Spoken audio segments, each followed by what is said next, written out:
Hi, my name's Jason Rowe. I'm a freelance travel photographer and writer for lightstalking.com. In this short video, I want to have a little look at the processing techniques that I used on this particular image using Lightroom Classic. The image was taken at Cuckhaven on the south coast of England in February of this year, 2022. It was a really stormy day, and in fact I'd sat in the car for the best part of 5 or 6 hours waiting for the light. It eventually came through around about 3 or 4 o'clock in the afternoon, and it was really gorgeous. So I headed down to the beach and the cliffs and got quite a few shots down there. I shot in RAW, and as you can see, this particular image is very flat, and I want to take you through how I got it from this particular flat image to this very punchy, dramatic looking image that I've got here. So let's get into it. So the first thing we're going to do is take this image over to the develop module. Now, it's really important to understand what you actually want to achieve from a shot before you actually get into it in Lightroom. In this particular shot, I wanted to make the stormy feel sort of come out much more. Cool it down a little bit and make those white cliffs stand out. Give some drama and clarity to the whole image, in particular to the sea as well. The image has been deliberately shot with a high shutter speed to suggest the power of the storm, and I wanted to enhance the waves crashing ashore. As you can see from the histogram up here on the top, it's a well exposed image with a decent tonal range. There's nothing clipping either side in the shadows or in the highlights. So that's a really good start for us. So let's actually get into the editing. So whilst working on an image, you need to do the basic editing first and then move on to the more advanced editing. Basic editing is the colour, the contrast, the exposure, getting all that right first before you actually go into the more detailed masking and isolating specific colours and stuff like that. So let's get into this one. We want to give it a more moody feel. So what we're going to do, we've got a bit of leeway on the exposure, so we're going to bring the exposure back a little bit. This has given us a slightly moodier feel. Now we're going to go down to the black slider and we're going to slide this black all the way to the edge so we start clipping. So you can see there the triangle on the top left of the histogram has gone blue and then white, which means we're clipping the shadows very slightly, but nothing's particularly showing in the image. Next, we're going to bring the white slider all the way up to the edge of the right of the histogram. So we're going up, and we're just beginning to clip now. So we'll bring that back down a little bit, just to about there. If we click on these triangles, top right and top left, we can see whether there's any clipping, and then in this image there's not. Next, we want to change the colour balance. It's a little bit warm looking, which doesn't really enhance the stormy feel of it. Because the image is raw, we can do this after the fact. And so what I'm going to do, I'm going to go to the white balance up here, colour temperature, and I'm going to slide that down. I'm bringing it down to around about 5,400, which is about there. So as you can see, that's made the image a little bit cooler, but dramatically changed the mood of it. There's also a slight green cast to the image, so I'm going to just bring the magenta up very slightly as well to counter that green cast. Just a little bit like that, so that's around about +28. For the last of the basic edits, we're going to add a little dehaze.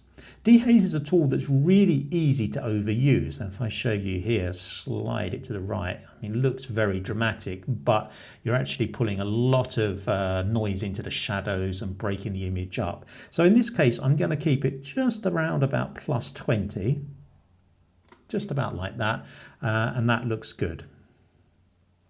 We keep an eye on the histogram. We can see the blacks are very slightly crushed, but not too dramatic. So I'm just going to bring that up very slightly to there, and that looks really nice. So the next thing we're going to do, now that we've got the image corrected, is we're going to work on specific parts of the shot. A recent update with Lightroom has given us a fantastic new tool, which is the sky selection tool. And if we go up to the selection mask here, click on that and you can see select sky. I'm going to click on that and it detects the sky and then fills it in with the red mask.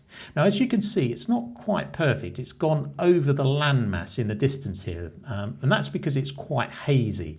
So what we're going to do is we're going to subtract that little part of the mask, and we do that by selecting the sky and then selecting subtract, and we're going to use a brush just to brush out that little bit of detail in the background. And what I'll do is if I press the space bar and then click the left mouse button, I can zoom in and I can change my mask size, brush size, to change the area that I'm going to cover. I'm going to have quite a sort of slow level flow and quite a wide feather on this because it's not a particularly well-defined area. And we're just going to gently paint back the mask in this area. As you can see, it's a slowish process, but we're just pulling back a little bit the mask in the area. Don't want to go too much because it's going to give us a strange looking contrast between the landmass and the sky if we do too much. So it needs to be kind of subtle. I think that's probably enough. So now we've actually established the mask, what we're going to do is see what we can do with the sky. So I'm going to slide the blacks back a little bit first of all.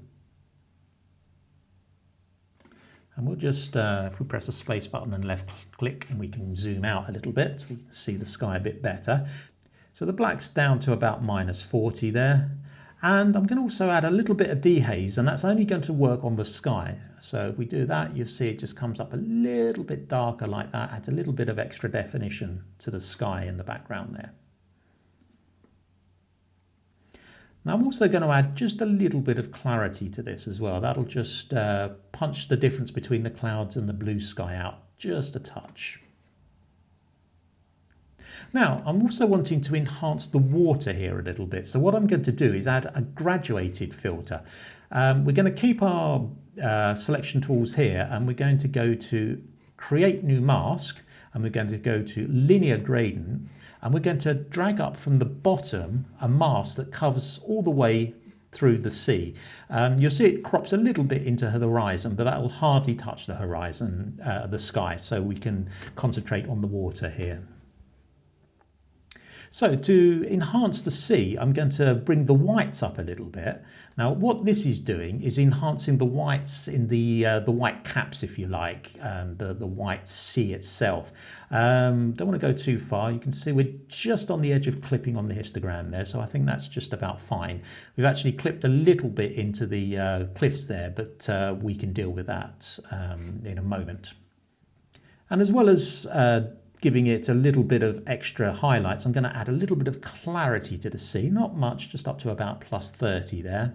As you can see there, that looks really good. And I'm going to saturate it a little bit as well. So this is just going to saturate the sea and enhance that sort of stormy blue-grey feel to the sea. So that's looking really good. There's one more thing we're going to do now, and that's enhance the cliffs. This is the last part of the jigsaw, and for that we're going to use another mask, and we're going to go to the create new mask, and we're going to use the radial gradient mask. And what we're going to do is we're going to draw that gradient out into a roughly similar shape to the cliffs, and then maneuver the gradient over it into size. I think we can go a little bit wider on it, so if we come out a little bit like that, and there we go. So on this, I want to get a little bit more definition in the clouds. So I'm going to pull the highlighter slider all the way back, just coming back there. And you can see the clipping on the highlights is disappearing there, and the clouds and the cliffs are becoming more defined.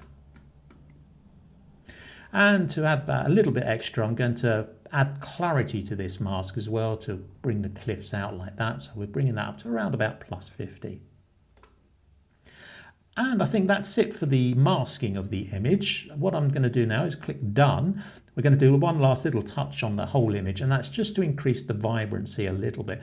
This will enhance the blueness of it in areas where the image is not overly saturated. So we'll bring that up like that, and you can see I think that looks a really nice image. If we just go full frame on that, and we can see, yeah, that's a really, really dramatic image compared to what we had at the beginning. So I hope you've enjoyed this video. I hope it's been useful for you to understand how I post-process. This is quite a quick post-process. A lot of the images I will spend significantly more time making sure that the quality remains high enough for them to be used for stock agencies. But as you can see on this image, you know, it's sharp, there's no noise in it, and it's looking really, really good. And certainly I think that would be accepted for stock without any major issues. If you've enjoyed the video, please give me a thumbs up and even better a subscription. And if you'd like to see more videos about post-production, let me know in the comments below. My particular genre is travel and landscapes. And if there's anything in particular you'd like to see, let me know and I'll see if I can do that for you. It's been great to see you in this video and I'll see you in the next one.